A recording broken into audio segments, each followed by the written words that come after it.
Hi everyone, welcome back. So for today's video, I'm doing a little bit of a first impressions on a bag I recently purchased, and I've really been considering this bag for the past couple of weeks now, and I finally decided to get it, and it is this beautiful bag right here, which is the Coach Bandit shoulder bag in the color Dark Stone with brass hardware.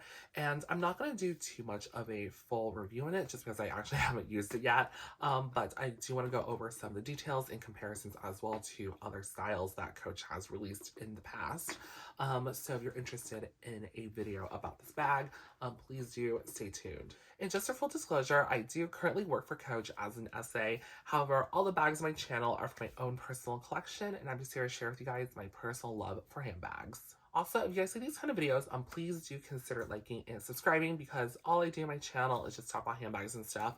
So if you guys like handbags and stuff, please do consider liking and subscribing. And you can also follow me on Instagram as well for more handbag related content. So when it comes to the Bandit bag, as you can see, it's a pretty minimal handbag. This bag really has the most minimal amount of hardware I feel like Coach has ever done on a handbag.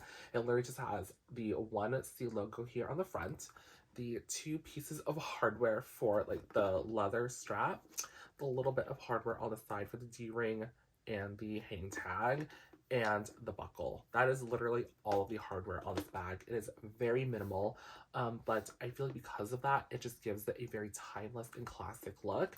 So on the front, there's literally nothing. It is the flap itself and the C clasp closure, and it is pretty substantial in 3D, so you can definitely see that the C hardware does like stick out or raise from the bag itself there. On the back, there is a slip pocket. It's a pretty generous slip pocket too. So where the seams are is the entire like capacity of the pocket, and it is going to be leather lined on the inside as well.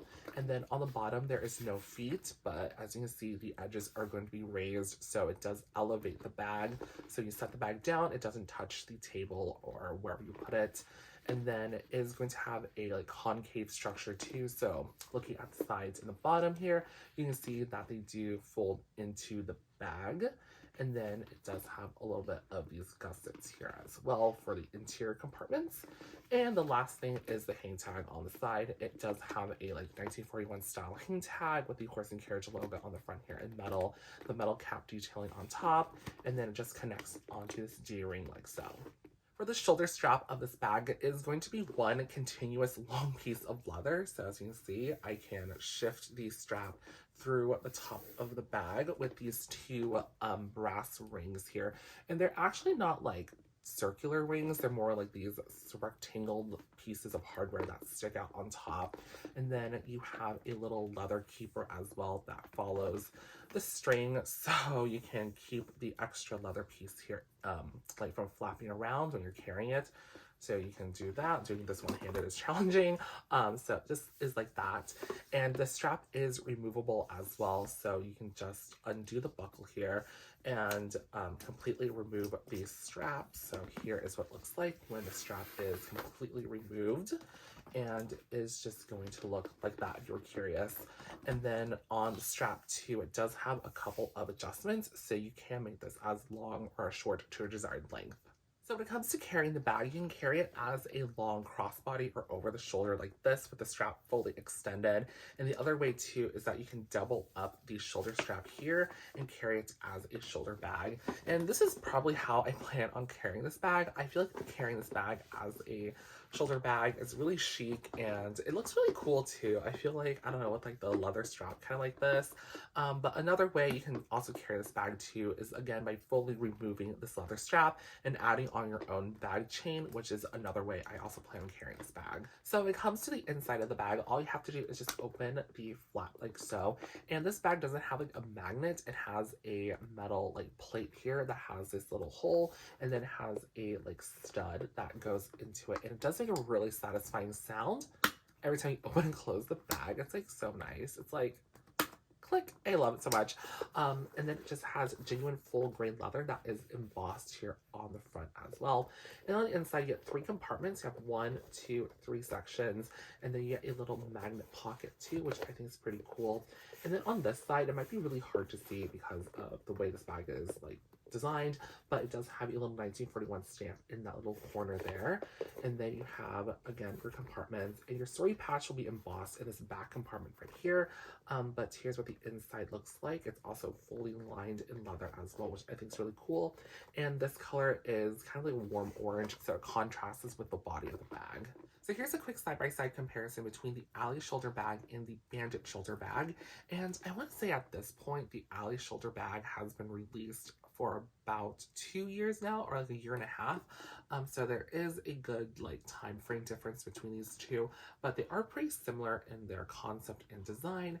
I want to say the Bandit is definitely more of a rectangle shape, while the Ally shoulder bags are more square. And this one's probably not the best comparison either, just because this is in a lizard skin while this one is in the full grain leather. But you can kind of see a little bit of a side comparison there. And the other thing too, I think is a little bit different is on the inside. This one, again, you know, has that magnet flat pocket right here, like that. And the Ally shoulder bag actually has a back zip pocket back here. So I kind of like the Ally a little bit more because of this, just because I feel like this pocket is much more convenient to use. But here is a little comparison of those two bags. So here's a quick side-by-side comparison between the Bandit crossbody and the Bandit shoulder bag. And as you can see, between these two styles, there is a great size difference between them, I feel like. So if you're somebody who needs to carry with you like a little bit more on a daily basis, like a larger full-size zip wallet, or just like a medium-sized wallet, I would say size up to the shoulder bag. But if you are somebody who can get away with something like a card case, the crossbody is a great style. I've used this bag for about 2 or 3 weeks now, and I've been using the black one and the rust one that is behind me, and this has been a really great little crossbody bag. It has the exact same layout too as the larger shoulder bag with the little pocket there, and then the same crossbody strap and the layout. And if you do want to see a more in-depth video on this one or the small one in rust back there, I do have a video, so I'll link them above. So my first impressions of the Bandit shoulder bag in the color Dark Stone is that this is a really beautiful bag. And I think to me, what makes it really amazing is just the fact that this bag does not have a ton of hardware on it. So the only hardware that really, you know, gets your attention is definitely the C clasp here on the front. But other than that, it doesn't have any hardware that is excessive on this bag. And I think because of that, it does make the bag very timeless and chic and doesn't date the bag too. So I feel like this is a great bag that if you're looking for a style that's more of a classic piece in your collection, something that's more of a core bag that you can like really hang on for years, this is a really great style to consider. The other thing too I really like about the Bandit bags that are in the full grain leather is the leather itself. I feel like this leather is really strong and durable, and it's like so like sturdy. For some reason, this leather is just like, I've never felt a leather this like strong before. And from the knowledge that I have and like the power of like the internet, when it comes to full grain leather, I believe it is the leather that they literally just like take the hair off of the hide and they go directly into the tanning process. So it's not been altered really in any way. It's just been like taking the hair off. But also is the most structured leather too, and the most like thick leather. So you can kind of see here that the leather itself is really substantial, and that even includes like the leather lining here. And then you can kind of see too, there's like the stitches and the edges being slightly raised.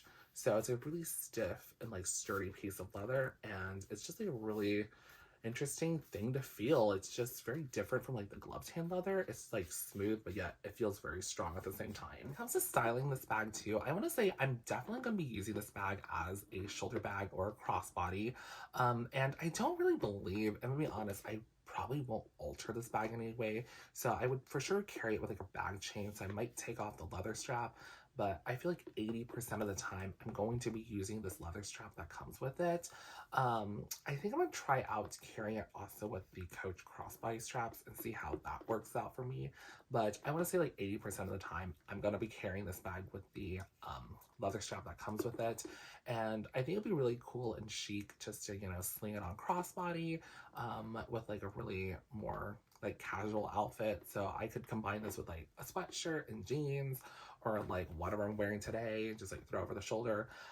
Just because I feel like this bag looks really refined, combining it with something really more like chic and toned down would look really cool. Last thing too, I just want to know is that when it comes to the Bandit crossbody bag, it does come in a ton of different color options. So I did go with a very safe option, I feel like, in this neutral taupe color, but there's a lot that's in different fabrications. So there is one that's like in houndstooth with like neon green, which I think is pretty cool. There's one in the jacquard sea print, which I did consider because I like the brown that is like in the sea print, the black leather trim with the silver hardware. I thought that was actually really cool. There's also some with the mint and surf print, and I do have a reveal for that later. I did not get the mint and surf bandit though, but I did get something for that collection. But they do have the bandit bags with that really pretty like graffiti artwork on it. And then I want to say there's obviously the leather options that are in like this colorway. I think there's black with silver hardware and then a really pretty bold red. And then there's also the neon colors. I did pick up one of those. Those are so cute. So I do have one coming, hopefully pretty soon here. And I think the last rendition of it is in a biker motorcycle jacket. Those are really cool, and I think Coach will continue to make some of those bandit bags, but they have to like source the leather jackets to make them, so that's a feat on its own just to, you know, get the right leather jackets and stuff. But hopefully they'll make more of those bandits because I do want one in my collection and it looks really cool. So those are all the bandit bags, and yeah, so that's gonna do it for today's video over the bandit shoulder bag. I know I didn't do a what fits in here because I do want to do a what's in my bag. So I'm gonna carry this bag for a little bit and then do a little bit of an updated wear and tear as well. So I will be using this bag for a week, and then I'll show you guys like the wear and tear I got on it, and then also what I carry in my bag as well. So stay tuned for that. But if you did like today's video, please do consider liking and subscribing. And if you have any more questions about this bag or anything that I showed in the video, just leave a comment down below, and then you can also message me on Instagram as well, and I can help you that way. But if you did like the video, please do consider liking and subscribing, and then you can follow me on Instagram too. So yeah, that's gonna do it for today's video. Have a great rest of your day, guys. Bye!